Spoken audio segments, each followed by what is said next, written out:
ഒരു മനുഷ്യൻ ഈ ലോകത്ത് എന്തുകൊണ്ടും സംരക്ഷിക്കേണ്ടത് എന്താണെന്നറിയുമോ? എന്നോട് ചോദിച്ചാൽ ഞാൻ പറയും അതൊരു മനുഷ്യൻ്റെ സമാധാനമാണെന്ന്. ദൈവം നമുക്ക് നൽകിയ ഏറ്റവും മനോഹരവും അതുപോലെ തന്നെ ആർക്കും തട്ടിയെടുക്കാൻ പറ്റാത്തതുമായ ഒന്നാണ് ഹൃദയത്തിൻ്റെ സമാധാനം. പക്ഷേ ജീവിത സാഹചര്യങ്ങൾ കാരണം ദിവസവും സമാധാനം നഷ്ടപ്പെട്ട് ജീവിക്കുന്നവരാണ് നമ്മളിൽ പകുതി പേരും. ദൈവം നമുക്ക് എല്ലാവർക്കും ഉള്ളിലൊരു സമാധാനം നൽകിയിട്ടുണ്ട്.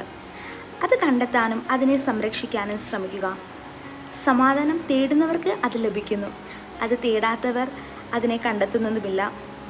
ദൈവം നമുക്ക് നൽകിയ ഏറ്റവും വലിയ സമ്മാനമാണ് സമാധാനം. അത് മറ്റാരാലും തട്ടിയെടുക്കാതിരിക്കട്ടെ. Protect your own peace, because സമാധാനം ഇസ് എവറിത്തിങ്.